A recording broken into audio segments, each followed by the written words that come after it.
Bien, entonces digamos el primer consejo vendría a ser que vos das es el tener tiempo con agenda abierta, superar el primer rechazo a confrontar con problemas, con la persona, y eso es fundamental, y eso es lo que no hacemos. Realmente no lo hacemos. No, nos borramos, decimos, Nos bueno, borramos. ya está, fue, Sí, ya no sé, algo haremos, o sea, claro. es decir, hasta cuando, bueno, como se suele decir, llegar el agua al cuello y demás, no lo tenés que dejar crecer, cuando ves que el conflicto es muy fuerte, llega un momento que no lo podés dominar. Entonces, A ver, y entonces, habiendo hecho eso, digamos, ¿no? bueno, fundamental, si Sí. si superaste esa valla, Sí. tan difícil de superar, no tengo ganas de vivir el momento, de enfrentar la situación, etcétera. Bueno, una vez que lo lograste y estás, bueno, fundamental la capacidad de escucha. De esto se podría hablar años y hay miles de libros sobre el tema, la famosa escucha activa, ¿no? O sea, esa distinción que se hace, oír no es escuchar, oír es biológico, escuchar es Sí. volitivo, actitudinal, bueno, es del orden de lo que hablábamos al principio. Digamos, cuando uno escucha realmente, no es que está sencillamente entregado a lo que el otro le diga, sino Sí. que toma un protagonismo Sí, sobre las palabras del otro. Por ejemplo, en psicología, yo tengo alumnos en la carrera de psicología que les doy una materia que se llama análisis del discurso. Antes se llamaba psicolingüística. Bueno, ¿qué se le enseña a los alumnos? Bueno, básicamente a que escuchen. Hay muchas otras cosas en la materia, pero el origen es ese. Es decir, el conveniente uso de la palabra, por parte, por ejemplo, de un psicólogo, no tiene que ver solamente con su capacidad de emisor, con su elocuencia, Sí. sino con cómo administra lo que el otro le dice. Es decir, muchas veces, en ese caso concreto, si viene alguien al consultorio de un psicólogo, uno no puede esperar un discurso sesudo de lo que le está pasando. Seguramente va a haber un relato inconexo, la inmensa mayoría de las veces. Claro.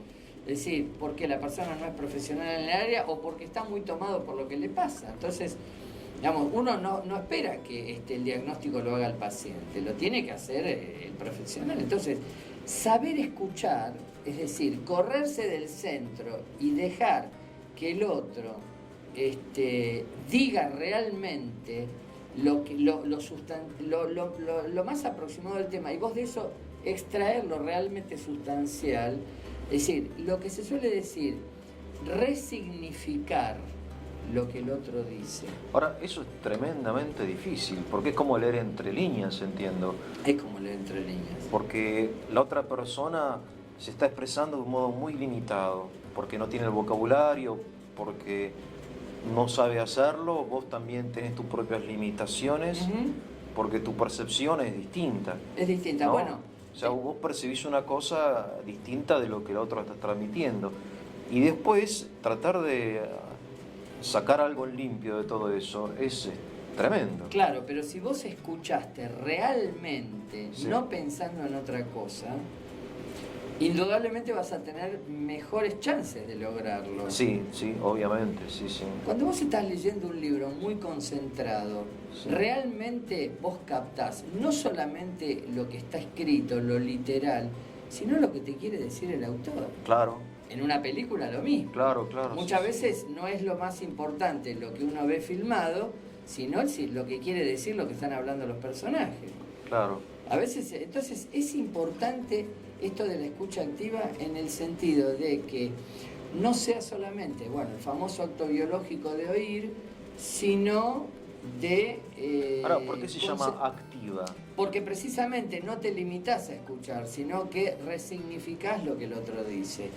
Aprendés a distinguir o tratás de distinguir lo verdaderamente sustancial respecto del tema que se esté tratando de todo lo que dice. Ahora, entiendo que para eso ayuda a hacer también buenas preguntas, ¿no?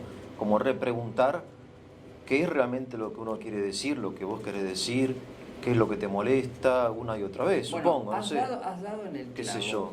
Después de la escucha activa viene lo que se llama la pregunta generativa, es decir, Es lo que acabas de decir vos, nada más que, bueno, en una definición más del libro. Sí, sí, en la sí. pregunta generativa vos lo que haces es colaborar desde lo que preguntás para que el fluido de la información, crucial, siga fluyendo. ¿Me explico? Es decir, Sí. cuando vos escuchás muy atentamente, vos preguntás cosas realmente acertadas. Si no, viene la pregunta casual, como para que el otro no crea que te distrajiste. ¿Qué hacíamos en el colegio? Cuando el profe nos miraba fijo porque estábamos desatentos, para salir del paso le preguntabas algo. Y generalmente era una cosa que no tenía nada que ver con lo que el tipo estaba hablando y él se daba cuenta y te lo decía y te retaba mucho el profe. Claro. Porque era así, vos preguntaste para salir del paso. Bueno, nunca hay que preguntar para salir del paso. Claro. Es decir, Entonces, escucha activa, pregunta generativa. La acusación Y de para no eso, escuchar, todo eso necesita de tiempo, de un poquito de tiempo. de bastante Ese tiempo. famoso que uno tiene y dice Claro. que no tiene. Sí. Claro. De hecho, Claramente. tiempo tenemos porque promedio de televisión por día, no sé cuánto ve el argentino, Sí. pero es bastante. Sí, mejor yo no me animaría a sacar el cálculo. Es mucho. Es mucho. Entonces, si vos sacás de esas 2 o 3 horas por día de televisión, media hora, 15 minutos para tu mujer o para tu marido o para tus hijos, Claro. digamos, es una buena inversión, me parece a mí. En recursos humanos tratamos de enseñar que el tiempo es justamente un recurso, Que el tiempo es un recurso, no una claro. limitación. Lo que pasa es que cuando vos decís no tengo tiempo es porque te queda poco. ¿Pero por qué? Porque lo usaste. Es decir, ese poco que te queda, aún ese Como es el a dinero. favor tuyo. Claro. Claro. Es decir, nadie tiene menos 10 pesos. Claro. Sí, bueno, si estás endeudado, qué sé yo, pero... Sí. Evidente, es decir, no me quiero ir yo mismo con mi metáfora, pero bueno, nadie tiene menos 15 minutos de tiempo. Siempre Claro. tenés. Eso es un signo positivo. Bueno, entonces, utilizarlo, estaría bueno utilizarlo. Eso requiere, básicamente, y volvemos al principio, que uno le encuentre sentido a eso. Ahora, la escucha atenta supone también que el otro tiene que tener la misma disposición de escucharte a vos. Si no, caemos en el complaciente que escucha al otro, pero no es escuchado. Bueno, en las Tiene relaciones, que haber un en las el relaciones, mutuo. claro, en las relaciones en que uno de los dos tiene cierta supremacía de la índole que sea, por una cuestión de roles, ¿no? Respecto del otro, realmente uno es el responsable de que haya un ida y vuelta, un feedback, como se suele decir. En las relaciones entre pares es más aventurado, porque vos podés tener mucha actitud de que así pase, pero del otro lado no encontrarte con una respuesta equivalente. ¿Qué hacer en ese caso? Yo personalmente prefiero suspender. No es el momento, no era hoy. Obviamente, si se trata de una cuestión que no puede esperar, ¿con qué vas a hacer? Tenés que seguir hablando. Pero la inmensa mayoría de las cuestiones importantes no son urgentes. Y en esto hay que seguir a Covey, que seguramente lo conoces. Que lo urgente no tape lo importante. Sí.